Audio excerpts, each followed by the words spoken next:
and welcome to everyone who's joining us now. We're going to wait a little while longer to see who else joins us, but as an introduction, my name is Stephanie Matza, Associate Attorney here at the Law Offices of Beltran, Brito, Casimir. By video, by Zoom, accompanying me is Gil Brito, the founding partner of the firm, and Alexis Blanco, Associate Attorney at the firm. How are you guys? Good, Stephanie. How are you? Good, good. How are you, Alexis? Doing great. How are you doing today? Very well. So today we're going to be encompassing and we're going to be talking about what is the O1 visa. This is a webinar about the O1 visa. We've done other webinars in the past. For those that have additional questions or additional visas they may be interested in, go ahead and check out our YouTube page, Beltran Brito Casimir. You can get some additional information. For those that are already inside, so you know, there is a chat feature on the Zoom. For those that have any questions, ask us questions throughout in this chat feature. We're going to try and answer all of the questions at the end. But as you think of a question, go ahead and write it in. So I think we're okay. Let's go ahead and start. As we go, people may be joining and continuing to ask questions. Most importantly, this webinar is really for information purposes, okay? It's by attending this webinar, we're not creating an attorney-client relationship. We're trying to give you the best information possible. If you have more questions specific to your individual case, please go ahead and contact us directly, info@beltranbrito.com, and we can set up an appointment. Let's begin. We're talking about the O1 visa, Gil, because it's really interesting in light of current events, right?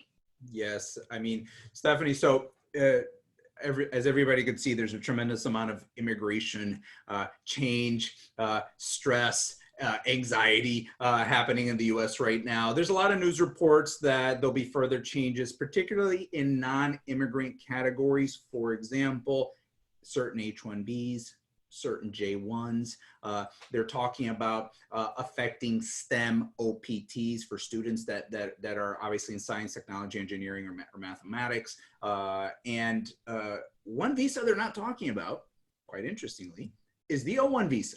So a lot of those individuals that may be on the brink of applying for an H1, for a J1, they may be entrepreneurs, business, sciences, for example, where you would typically think it fits a little bit better into an H1B or a J1, or more importantly, the companies that are petitioning these individuals are much more interested in going ahead and applying for a J1 or an H1B. There is the O1 option. And the O1 is not being talked about as one of the visas that they want to go ahead and restrict very much. So I see this as a little bit of an opportunity for those individuals. And it's also, I think, one of the reasons we're doing this seminar is for people to realize, hey, you know what?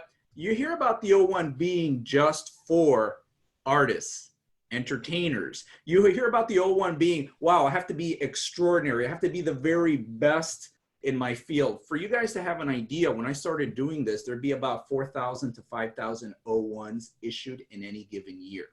Okay, the official numbers for 2019 are not out yet, but I think it's more or less around 24 to 25,000 approvals. Okay, this is interesting because you're talking almost a six-fold more visas are being issued. Are there really six-fold more, extraordinary top people? No, there's more people being a little bit creative. Other professionals that maybe thought in the past they didn't qualify, they're going for it, they're doing it. And obviously we're able to set that individual strategy for that client given their background, no? So let's go ahead and proceed, Stephanie. So Alexis is going to now talk to us about essentially what is that other option, right, other than the arts. But first, as a form of introduction, the O1 visa is a non-immigrant visa, meaning this is not a path to permanent residency. It is a visa that is for a maximum of 3 years and can be renewed indefinitely. It can be given based on what's known as the time in your itinerary and job offer, which we're going to discuss a little later. But essentially, it is a temporary visa to work in the United States of America. This is not the path to green card. Eventually, while you're here in your O1, you can pursue another path to green card. So it's a great option for those who want to be in the US while potentially simultaneously applying for a green card petition. So Alexis, talk to us about this second option, this O1A, which is a little lesser known. Right, Stephanie. So, you have a good point. We have the O1 visa category that's kind of divided in two. You have the O1B, which is further divided in motion picture and TV and the arts. And then you also have this O1A, which covers 4 other distinct fields: sciences, education, business, and athletics. And yeah, it's pretty much the same in the sense that you have to show that you have this extraordinary ability, right? That you found this success in your field, you're amongst the top. But what is science, education, business, athletics? I mean, we'll go into that, but it is broad, and the way we define it will help. I mean, sometimes you think you might be in the sciences, but very much so you're in the arts, or in business and you're in the arts. So there's a flow, there's sometimes an overlap, but that's where we step in and we help define that with you to make sure that we're going to get this approved. The one or the biggest distinction between the O1A and the O1B is going to be the number of categories that are available to you, right? So you must meet at least 3 categories to be approved for this visa. The O1B will have 6 options, and the O1A has 8. And we'll go into detail on that further along here in the webinar.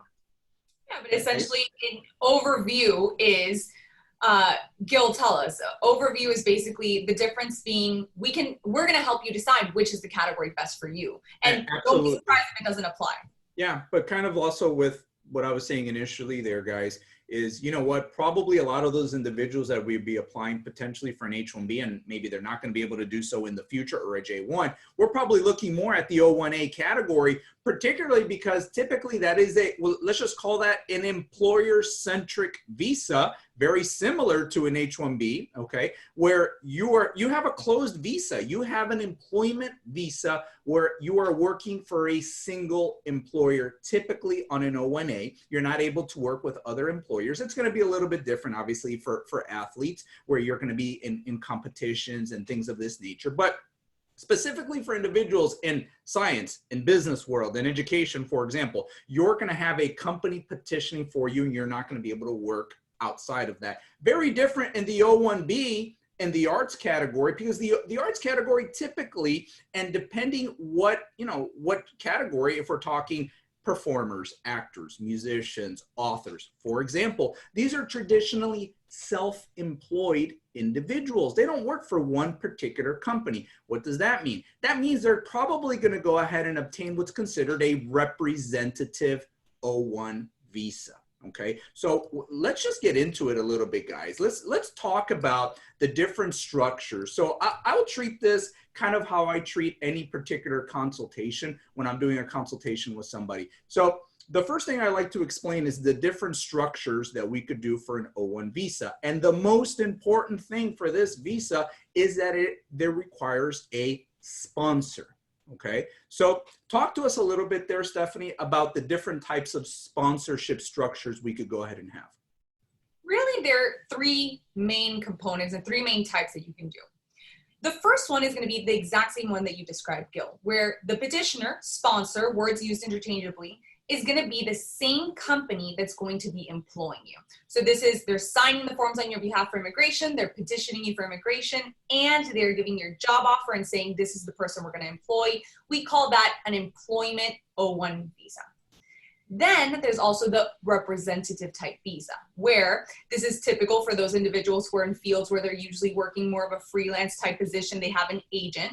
And that's a situation where you have a representative in the US. It could be a person, it could be a management agency, a company, a lot of different options there. And second to that, this is the person that petitions you. And after that, you also have to supply at least 2 job offers showing that there are multiple US companies interested in working with you. Mm-hmm.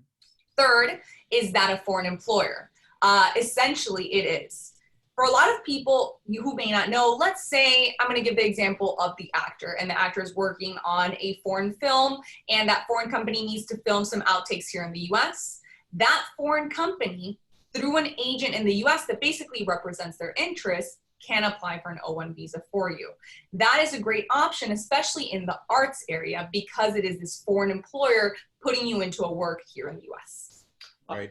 That's a good point, Stephanie. And I just want to add, that the U.S. agent, when it's an individual or even if it's a company, does have to be based in the U.S. So if it's an individual, does need to be a U.S. citizen or a green card holder and have any relationship with that foreign company. Or if they're just serving as an agent for the purposes of sponsorship, they still need to as well be a U.S. based company, U.S. citizen, or U.S. green card holder. permanent. Alexis, talk to us a little bit about, so you mentioned something there about individuals. So this is interesting.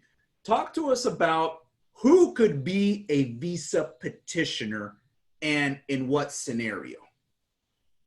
Right. So as an individual, there's so many options. So, you know, if we look at it in the arts, Stephanie touched on this briefly, your agent, right? So actors, very traditional, musicians, very traditional, that you have someone representing you, obtaining that work for you, right? So that's going to be the agent that's going to serve as the sponsor. Even though you're not working for, even though you're not being paid directly by that representative. This is an important point because traditionally speaking, these are fields where you're self-employed, meaning you're going to be paid by the production company. You're going to be paid by the editorial company for your book. So that's a traditional structure. So when it is a representative visa, Alexis, does the sponsor have to pay the foreign national beneficiary, the employee? Not at all. Not at all. Their purpose, their central purpose is just to serve as the immigrant visa representative. You know, if we want to get into the non-immigrant. Yeah. Or the non-immigrant visa, right? So, I mean, and, you know, the agent as well, you know, we have this really great way of looking at it where Stephanie touched upon this. You're a foreign employer, and she used the arts as an example, but it could be any kind of business. And that company has a set of projects or productions that it's going to take care of here in the US, and they're going to maybe film, record, maybe they're working on a construction, whatever it may be. And then you have this US-based individual who is in agreement with that foreign employer to simply handle the immigration paperwork and filing it. Yeah. And they're going to be the representative for that purpose. But that foreign company is the one employing and paying that the non-immigrant visa beneficiary. So we're looking at a couple options here. You have an individual in the US that may act as a visa representative. This is going to be a United States citizen or a lawful permanent resident that may or may not actually do this as their profession. They're not managers or agents, but are they allowed to act as your visa sponsor? Yes, they are. They are allowed to do this, and the policy is actually very clear. Even though this is not my day-to-day job, I am petitioning this individual for the purposes of acting as their representative for this visa. So that's one option, which is a very good option. In that scenario, we'll talk about, Stephanie, the job offer requirements and what you need to demonstrate with an itinerary right now in step 2. But we're still in step 1. The other option is going to be a company acting as the petitioner. For example, traditional representatives, agents, managers, right? And then we're going to have, for example, a set company that the foreign national beneficiary will be employed directly with the sponsor. And we'll call that the closed visa. There's another little caveat for that. It could be a foreign employer that has a representative here in the US, maybe their attorney here in the US, maybe their accountant here in the US, for the purposes of bringing over the tour, bringing over the show, bringing over whatever it is, and that's going to be produced or work performed here in the United States. We kind of have 4 options there that are available. Stephanie, talk to us a little bit about itineraries and job offers, and what's that requirement about? Job offers, to be clear, it is 100% a requirement of the O1 visa. You do need an offer of employment from a US-based company, or in the situation we described, potentially a foreign-based company. That is, what is it that you will be doing in the US? What is the project? When we talk about the itinerary, it is give immigration a brief idea of what exactly you're going to be doing in the US. For instance, I'm going to be working at X restaurant as a chef, or I'm going to be working on X production as a musician or an artist, or I am being employed if you're in education by a certain school, and this is my sort of outline, my day-to-day. Immigration does want a certain level of detail to see what is it exactly that you're coming to the US to do with this temporary visa. Now, the question always is, listen, we have a bit of what we're going to be doing in the future defined, but not 100%. it is okay to somewhat fluctuate from what you have presented. So let's say, you know, you're presenting that you're going to be working on X production and it turns out the director changed. That's fine. You have to give immigration a general idea of what it is you will be doing in the States. If we go back to prong one, as we discussed, there's certain situations where you might need 2 job offers or more than one, let's say, and there's certain where you only need 1. If that company that's giving you the job offer is also your petitioner, that's the only job offer you need. But if you have an agent, then you potentially, more than likely, will need more than 1 job offer. Yeah, I mean, I'm going to say, Stephanie, just in that situation, and I think the consensus, this is important because the information that's out there from USCIS is very, very general. And I would say there's a lot of individuals that might think that this is something they could do themselves, and they're going to get a great surprise with a beautiful request for further evidence or a denial.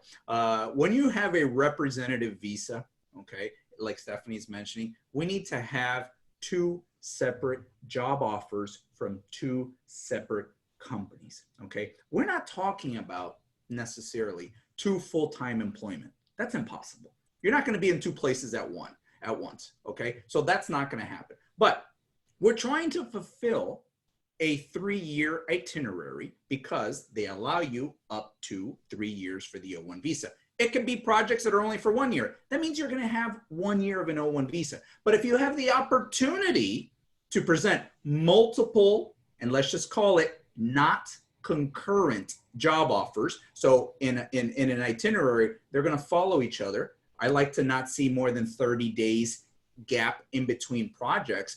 The reason we're doing that is to try to have sufficient job offers to have a sufficiently lengthier visa application for the foreign national that, you know, so you're going to have more time here, obviously, and it kind of makes the process, I think, a little bit more worthwhile. If you just have 1 job offer, okay, that's should be sponsored by the company offering you the job offer, and you're coming here and you're allowed to do that work only, Stephanie, right? You're not able to go ahead and work with different productions.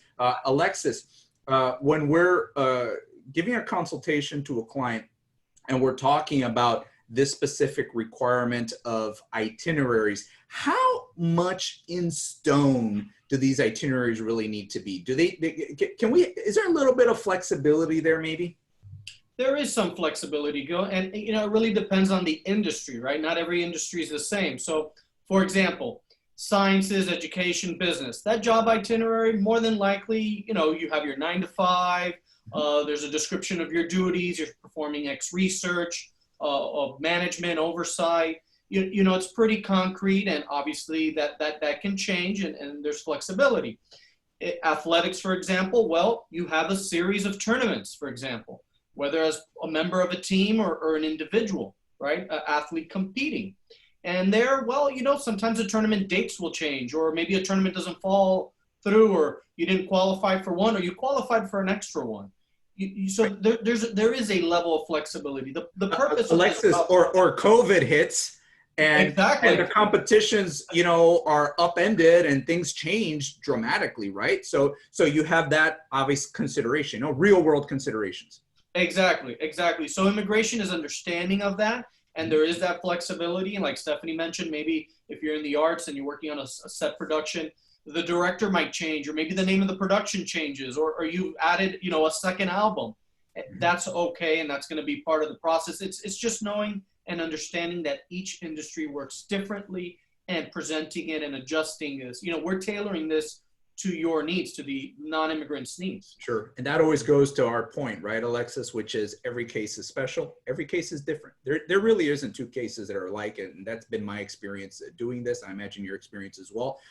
So we've talked about now the sponsorship component. We've talked about there will be a employment and itinerary component, and that specific requirement will change depending on the structure of the O1 visa. If it's a closed visa, you need 1 job offer. If it's a representative visa, we need minimum 2. You could have 10, okay? But it's going to be. Please don't give me 10 job offers. It's going to be at least 2, okay? But now let's get into it a little bit. So we're taking a look at a case, at a potential case from a client. Let's talk about, Stephanie, particularly, what are those requirements? How do you go about documenting a case? You mean the evidence? The evidence, yes. Okay. So the third step in all of this sponsored job offer evidence is showing that you are in fact extraordinary in the field. When we say extraordinary, do not be shocked. It is not a scary word. You do not have to be the top 1% of your field. You are just higher than average. You are better than the average, and you can show it through specific means. As Alexis mentioned, there are certain categories, and it does change for O1 in the arts and O1A, which is science, business, athletics, and education. Let's say O1B. O1B is arts, motion pictures, television. What are the types of things they look for? Briefly, it's 6 categories, and really you're looking at, you're gonna have letters of recommendation from individuals in your field who can really attest to things and achievements that you have achieved in your field. Maybe you have awards. Maybe you have nominations. Maybe you have press. Maybe you've had certain leading roles or important roles or essential and critical roles, either for companies or in productions or in events. Maybe you have some sort of critical acclaim. And if we're going into specifics, it's what we've been discussing this whole time. It depends on your field. So for certain fields, certain achievements are going to be more important than others. If we look at the typical example is just a musician. Let's say you have an award or you had some sort of, high hits on YouTube and high hits on plays and Spotify and a high number of downloads. That's a great way of showing, hey, listen, people are listening to me. But something a little less common. Let's say, you're working as a chef, and that always is my best example. The chef is working for a restaurant, and that restaurant is receiving a lot of positive reviews. You can say, listen, because of my important role is why we're getting all of these important reviews. So it really let's use some of the terms of art, right? So we're talking specifically about lead and critical roles. That's what that law actually requires, right? So it's not just necessarily the sous chef, it's probably the executive chef that's getting this type of notoriety, I would imagine. It's the lead and critical role. It is, if you're in the case of productions and events, you're starring, you're in a way that you're really the face of it, you're really the person, and not necessarily the face. You can also be the behind the scenes, really the person that's in charge behind the scenes. This is not just for people who are in front of the camera. You have a leading or an important or a starring role behind the camera as well. Other important words and buzzwords are things like critical acclaim. When I think of critical acclaim, I'm thinking you're receiving acclaim such as reviews from individuals in the area who can attest to your accomplishments in this field. So positive reviews, such as in the case of people in the arts or people in the restaurant industry, for instance. Specific words, buzzwords as well, are things like, press. When we're talking about press, either you are writing the press, so the articles are written by you, or the articles are about you. And the second prong of that is showing that this isn't a blog. This is a well-known publication, a professional publication. But Alexis, nowadays, everything's online, man. Yeah. Everything's online. Like, we don't have these hard copy newspapers, and I'm an amazing musician. I don't have an album, but I'm on Spotify, right, Steph? What are we talking about here in kind of, can we use new media, Alexis, to demonstrate some of these things? That's a great point, Gil. 100%. I mean, new media is amazing. You have SoundCloud, Amazon, Google Play. I mean, there's so many options, right? So using the musician as the example, YouTube. I mean, videos on YouTube. Maybe you've got 1 million views, several downloads, whatever it could be, a few 100,000. I mean, the number can fluctuate. We're going to help gauge that for you. But let's use everything, that new media, that online press. So going back to an example Stephanie brought up, that you can be behind the scenes, right? So maybe you're the producer of that song. So you're not the musician, but you're going to be credited for that. It's part of that production success. The number of downloads is due to your work. I mean, the chef, if you win a Michelin star, it's awarded to the restaurant, but the chef's a big reason why the people are going there to eat. Sure. If you're a part of a marketing team and you're creating these wonderful Super Bowl commercials, for example, just to take it all the way up there, and you win a prestigious award, or the commercial wins an award, How You're about the part of team? that team. The team won the award, right? Yeah. So the team won the award, but you could demonstrate that you performed a lead and critical role. I usually like to demonstrate there, Alexis, maybe you were supervising the team. Okay. Sure. Maybe you're part of that supervisory staff. I think generally if you're able to demonstrate that, you've shown that you've performed a lead role, for example. We're talking arts right now, guys, but let's switch gears a little bit and let's talk about things like business. And Alexis, when we're talking about business or education, and when we're talking education, I'm basically thinking adjunct professors, associate professors, maybe traveling professors. You know, I'm thinking people that are providing maybe workshops, seminars. Maybe it's, you know, even professional speakers, a weird one, right? Go ahead, Steph. We've even done dance teachers. Dance teachers. It's good. Is that an art?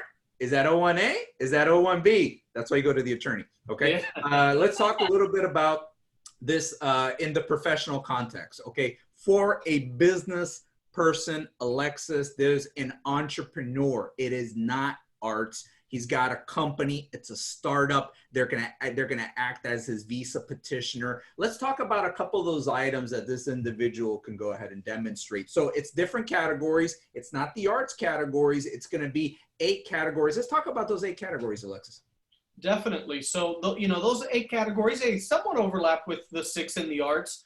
But, you know, how do you demonstrate that? So what's your critical role to an organization? If you're an entrepreneur, I mean, hey, you started this organization.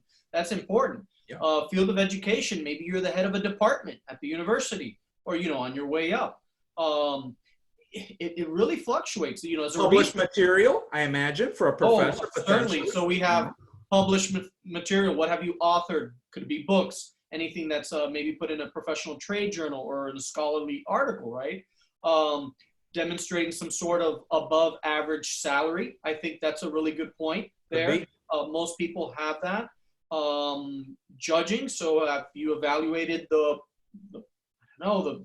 work, right? That scholarly work that's going to be published, it goes through a process. So you're doing peer review, for example. Right. In sports, I mean, have you served as a referee or been maybe part of those who select the team, right? So certifications, right? Different certifications in athletics. For example, if I'm the coach, I'm the trainer, I'm certified as a coach. A lot of people, Alexis, would you agree, had great athletic careers, but they're not coming to be athletes now in the United States. They're coming to train or to coach or to manage. And what items would we demonstrate for somebody like that? I mean, that's going to be great. So let's say, you know, we want to show your involvement, right? So you've already been involved. You've had that success as an athlete, but you're already involved in, you know, as a member of the team, now the administrative part or the coaching end of it. Awards is a great one, right? So athlete wins an award. That's great. What about the coach? Well, the coach trained that athlete. And that award is also attributed to the coach. Yeah. You could impute that. You could impute that to the coach. 100%. You know, membership to the team as well, or to the national team, you know, thinking in the realm of sports. That's another category right there. Of course, press in all sense always helps, right? That's a recognition in and of itself.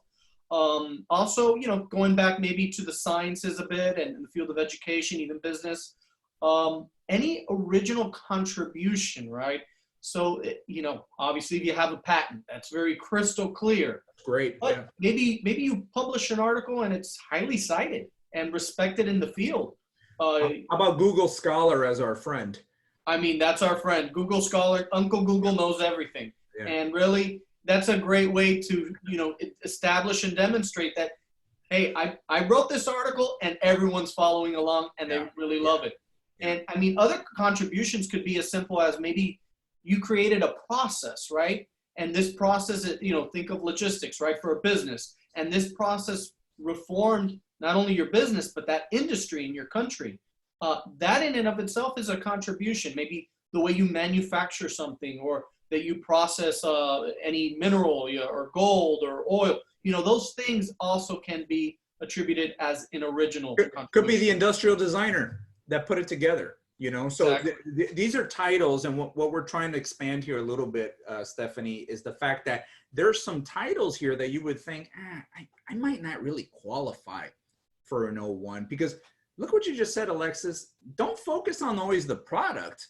Maybe it's the process of doing something particularly that's going to be quite interesting, right? So, Stephanie, we've we've been all over the place. We're talking about different types of evidence, different types of careers.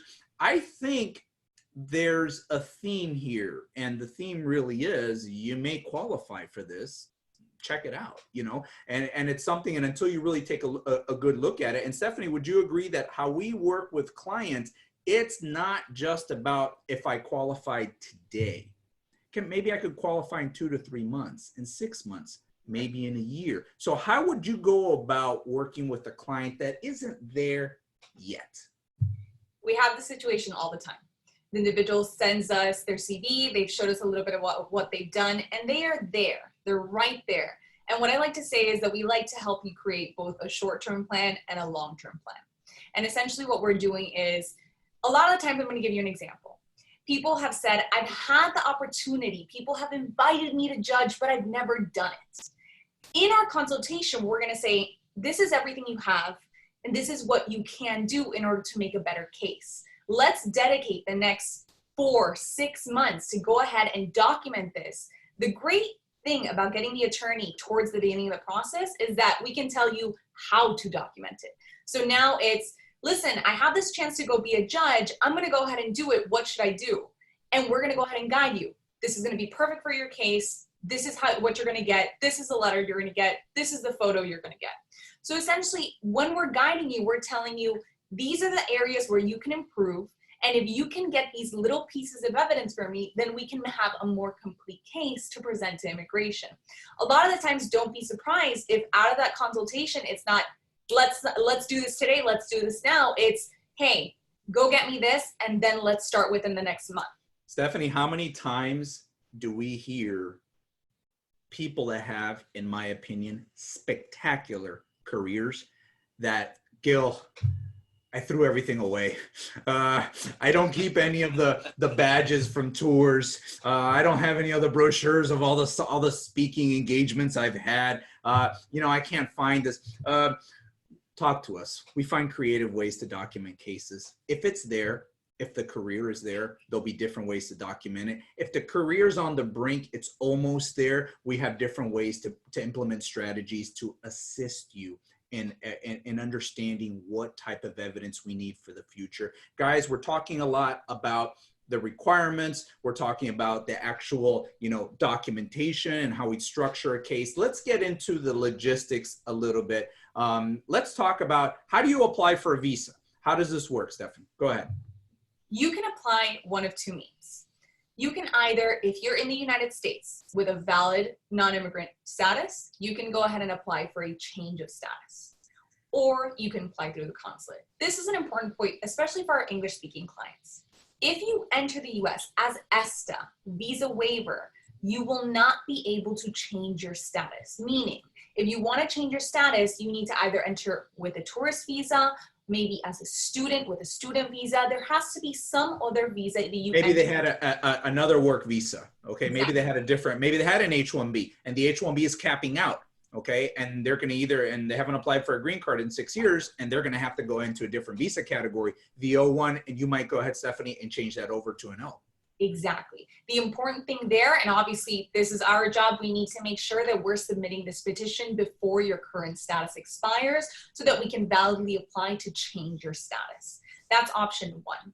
Option two is to apply via the consulate. Essentially, we get all your paperwork, we send it to USCIS here in the US. Once it's approved, then you're going to go ahead and take that approval notice and have an appointment at a US embassy or US consulate abroad in order to get that visa stamped in your passport, and then you can enter the US to begin work.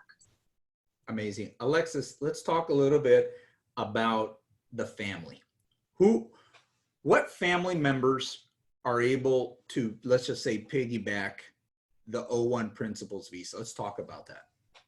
Right. So, you know, there's this benefit, as there is with most non-immigrant and immigrant visas, that the family can come over with you or change status with you. And so here we're looking at the spouse and any children under the age of 21 who are also unmarried, and they can come in with you. And so essentially this group of people, unfortunately, are not able to work, but they are able to study, and they're legally able to fly in and out of the United States as needed. And you guys can live together. Very important. I mean, this visa is good for a period of up to 3 years, really depending on how the itinerary is presented. We can renew it as many times as needed. And so the visa will also be granted for that amount of time for the family. But be careful. Let's say your child is 20 years old. They're only going to grant him or her the visa up to 21. So for that year and a half, whatever it could be, up to the 21st birthday, and then they'll have to leave. Normally in cases like that, we're going to maybe, instead of submitting one form for the family, we'll submit 2 forms or multiple, depending on the age. If it's a change of status, Alexis, if it would be a change of status. If it's a change of status. If it's simply consular, when you go in to the interview at the U.S. Embassy, they'll go ahead and they'll give you the proper amount of time. That's the O3 visa, right, Alexis? That's the O3 visa, the category for the family. Family may study, may not work. Exactly. Really important point. Stephanie, talk to us about the O2 visa. What's an O2? O2 is a great option for those that have what they consider their essential support staff. These are people who are indispensable to your work. You really need them in order to be able to work and to compete and in order to succeed in your field. This is a visa for essential support personnel. What that means is you have to show that this person has worked with you in the past. They have been an important part of your career in the past, and they're coming to the US to continue to work with you. The limitation is that the O2 can only work with you on your projects. The O2 can't go and do their own project. They can only work with you on your own project. And this is someone that, again, as I said, you have to show some sort of work relationship with them. You have to show that you've worked with them in the past. Easy example is the actor and their business advisor, or their marketing person, or the actor and their makeup artist. And this is a person that I need to be there, and I need this person. She has worked with me my entire career. I need her there with me in order to do my best work. I would say, Stephanie, there as well, it's important to note this individual should have a set of skills that an American does not have readily available. You should demonstrate that as well in any petition, because the USCIS may come back and say, well, why don't you just hire a makeup artist here in the US? Yeah. Okay. Why don't you just hire this individual here? So be prepared.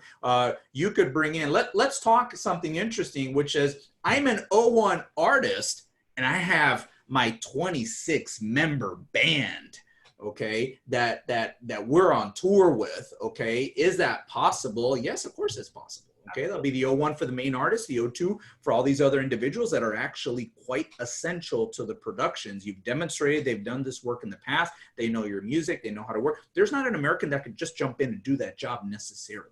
Okay, so that's an important point, guys. So we've talked about the family. We've talked about potential support staff. I think it's important for people to understand, and I get this question a lot. Gil, I now have my O1 visa. How long do I have to wait to apply for a green card? There is no time. If you qualify, let's talk about, there's a lot of different green cards out there. This is not the purpose of this seminar necessarily, but for an O1, we're typically thinking or looking ahead probably for an EB1 or an EB2 national interest waiver, depending on the individual category, sciences, arts, whatever it may be.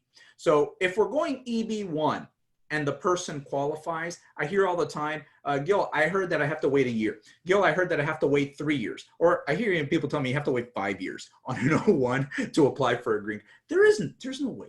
Okay, if you qualify for a green card, the idea is getting the O1 piece. It's a quicker process, generally speaking. We'll talk about time frame now.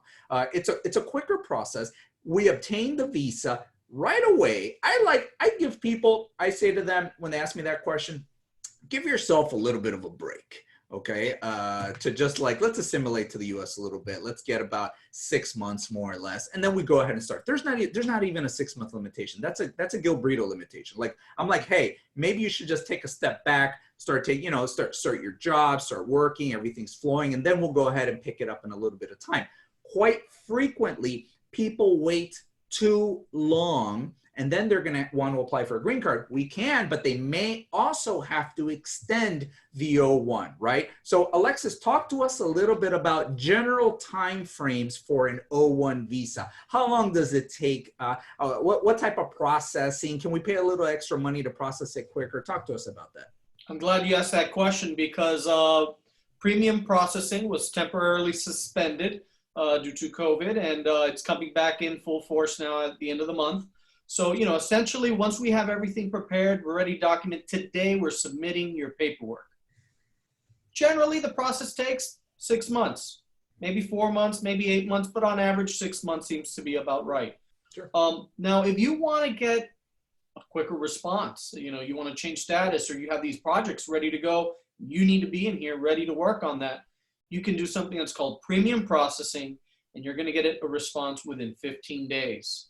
And that would be for the O1, O2, O3, for the families of the O1s and the O2 as well. And you're going to get that response.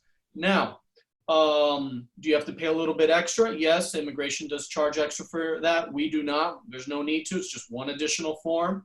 But it's certainly worth it sometimes to know that rather than 6 months, 180 days, you're getting a response in 15 days. And Alexis, especially people that are like on tours or that have set dates, or if there's a tight production schedule, we generally working with production companies, for example, that time might be 6 weeks, 8 weeks to get the performer here into the U.S.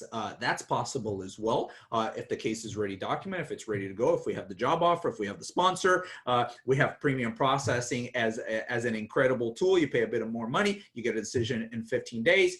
That time frame is extremely reasonable. So our preference, I think, as professionals, and I do say this quite a bit, the more time I get to spend on the case, I think the better the case could become.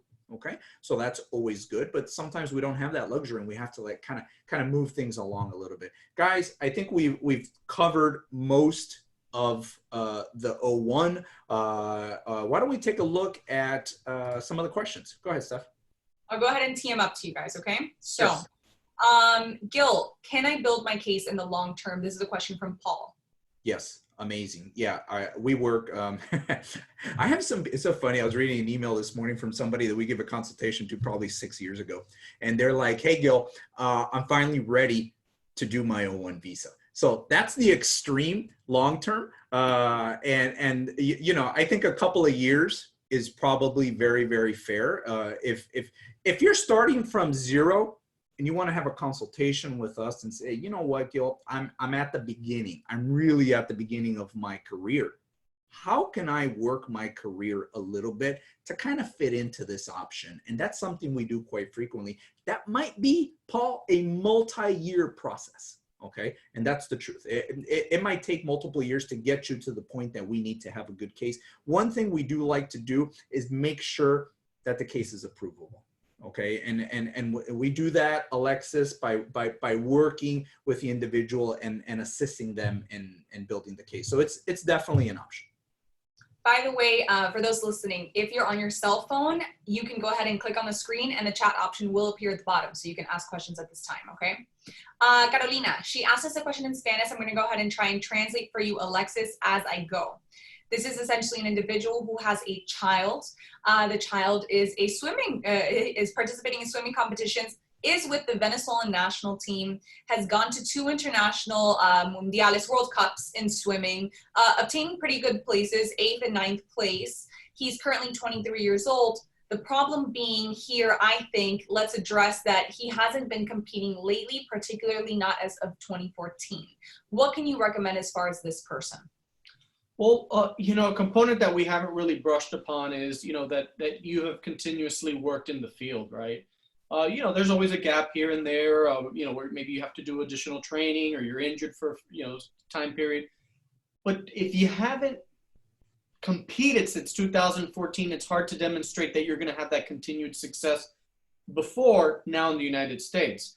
Now, it's not too clear to us if that's true so assuming that you have competed, let's say up to 2019, I mean, that sounds like a great case. You're a member of the national team. You've competed in a few international tournaments. I'm pretty sure you've competed nationally. It could be internationally in the sense of like what we might call regional. So amongst, let's say, South America or European, African Cups, those all amount to international in my opinion. But it would be interesting to know, hey, have you been competing since 2014? Because you're only 23, you're pretty young. Or did you stop competing in 2014? That's going to be the distinction. We really want someone who, at least for up to last year has been involved in the career? And if not, explain to us why not, and maybe we can work on it. Or there's another visa there available. What have you been doing since 2014? I mean, if maybe you're working as a professional and there's a whole nother career there to acknowledge. I have a suggestion for this individual as well. Start competing again. That's the easiest, yeah.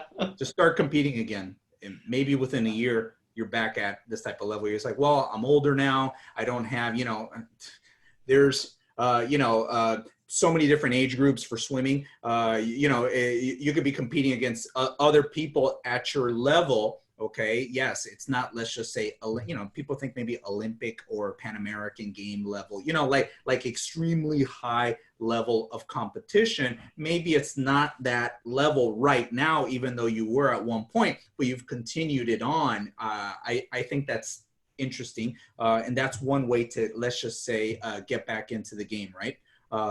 And potentially have a case. Same thing for if they're thinking of a green card, Stephanie, in the future, they should really get back into it so we could actually use everything from before 2014 as well. Let's go to the next question. Not just get back into it as a competitor, potentially get back into it in some sort of other capacity. Sure. We've discussed how you can be sort of a professional in the sport. First you were an athlete, now you're a coach, or first you were an athlete, now you're sort of a mentor in the field. So just get back into that field. And Carolina, if you have any other sort of things that we can discuss, maybe your son has been doing other things in the field, go ahead and set a consultation with us and we'll go ahead and explore specifically what he has been doing in the field.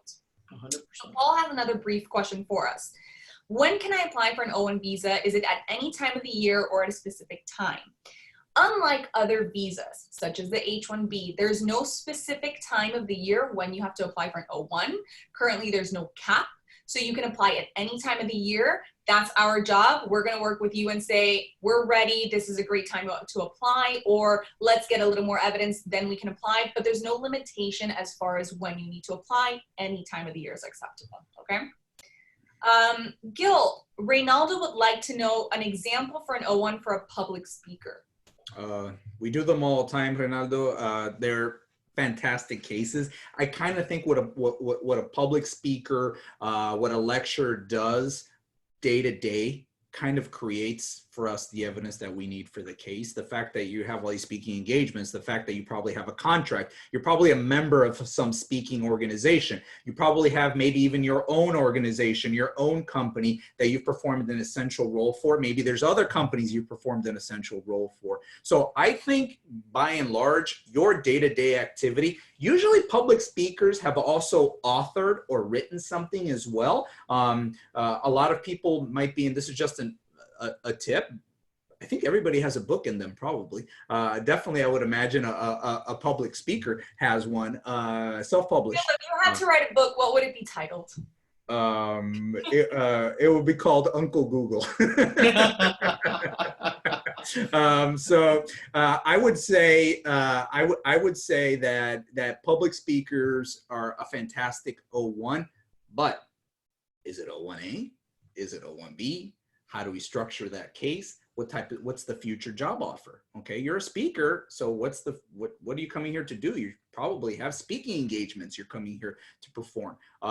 In that case, we might be more interested in a representative type of visas, and we have multiple companies that are hiring you for these services. Maybe you're just coming for one, okay, one-shot deal. Maybe you're interested there, Reynaldo, in having a specific consultation with us, because I think we could definitely work together developing something. Definitely. So Alexis, we had touched upon this a little bit before, but just to go into a little bit, Delphus asks, my understanding is that the O1 visa is a temporary work visa. You are correct. What are the benefits of an O1 versus an EB1 from a strategic standpoint? How easy is it to transition? When should you apply to one or the other? Gil touched about this a little bit. Let's just repeat it just in case. Sure. I mean, it's a good question. And I mean, strategically, the difference is one brings a green card, the other one doesn't, right? But it really depends on your situation. If you're here in the United States, you have an opportunity, you need that quick turnaround. Sometimes you just go with the O1 because, we're able to get it up to 3 years. And then now we have 3 years. And from the very beginning, as Gil mentioned, we don't have to wait. Maybe we do the Gil Brito 6-month hold on and, let's get that EB1 ready and prepared. But the main difference here is that the EB1 is going to give you the permanent residency. And I mean, it is, the standard is a bit higher, right? You are receiving an immigrant benefit here for you and your family. So now there's the EB1 and the EB2. You can transition to either or, whether you have a sponsor in the EB2, what's traditionally known as a perm, you could go that route. We could try the national interest waiver, where it's similar in the sense of EB1, where you have these categories to show your exceptional versus extraordinary ability. But the difference is the standard is slightly higher. We do want to show that you are recognized in the field a little bit more than you would be for an O1. The O1 is an entry point, right? And then EB1, EB2, I mean, it's got all the bells and whistles. And that's going to be the key difference. Sometimes you do, qualify for the EB1 or EB2 immigrant visa, but we go with the O1 just because of timing. And there could be an array of reasons. You're in the United States, H1B is about to expire, there's a change, you're on an L1 maybe. We're going to get you on that O1 so you can remain here, and then let's comfortably apply for that EB1 and EB2.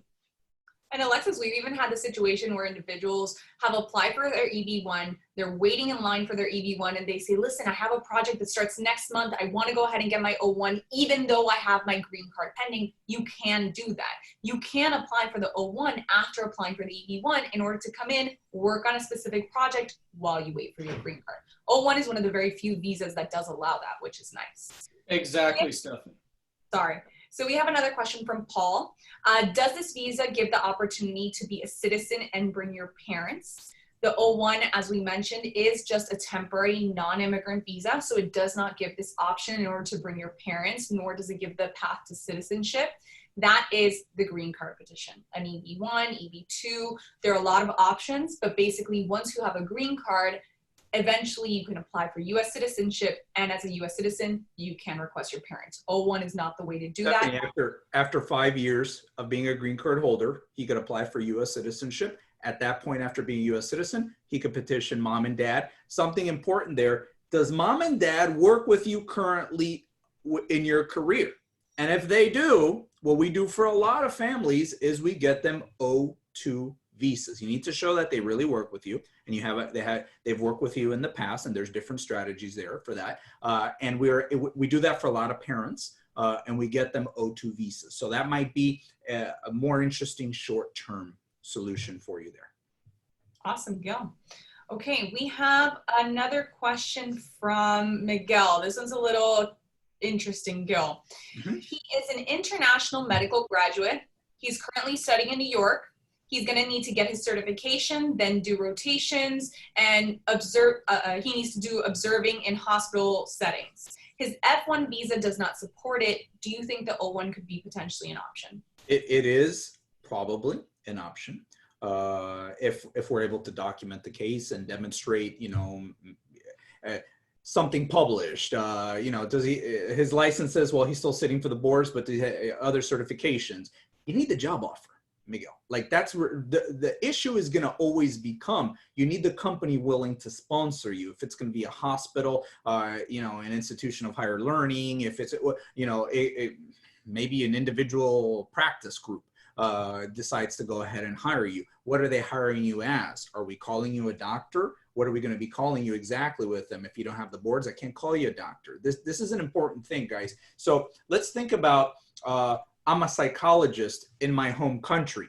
I come to work for a practice here in the United States. If you do not have a license to practice this profession in that individual state, you cannot call yourself that title. Okay, this is per state professional regulation. So this is an important thing. This is why it's important to discuss this with the attorney, because we know that, okay? Since we know that, because the first thing USCIS is gonna ask you is, show me the professional license in that individual state, okay? So instead of calling you, for example, a psychologist, we'll call you something else, a psychotherapy specialist, maybe something that does not require a license, but does give you the ability to work for this individual company, as well as actually utilize your impressive background of psychology, psychotherapy, or whatever it might be in the past, okay? So that's something important. That's a great question, Miguel. I suggest you might have to have a consultation with us, and we could go ahead and develop that a little bit further for you.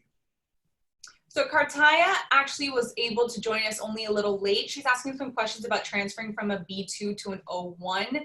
Kartaya, we don't have any specific information. So if you need to do this urgently, especially perhaps you're nearing the end of your non-immigrant status, give us a call or email us info@beltranbrito.com. We'll set up an appointment with you, as well as if you want to review everything we've discussed, we will be uploading this webinar to YouTube and you'll be able to watch it at a later time. Probably by tomorrow, you'll be able to watch it on YouTube. But listen, if you're close to the end of your B2 status, give us a call and we'll go ahead and set up a consultation to discuss what we can do for you now to potentially change status. Guys, that looks like all the questions we have. Thank you so much to everyone who joined us. Please be on the lookout for our future webinars if you have other questions. And if you have specific questions for your case, reach out to us, info@beltranbrito.com. We'll set up an appointment. Gil, thank you so much. Thank you, guys. I think really good information. Thank you for everybody that's listening. Always contact us, info@beltranbrito.com as the email address. That's an email address I generally take a look at. And if there's anything specific that we could fire off a quick response to, we always do. If we can't give you a quick response, we'd like to have a formal consultation, which we'd happy to do. Alexis, any parting words? Just want to wish everyone a happy rest of your week, and it's always a pleasure to be here with you guys. Thank you, guys. Take care. Aloha.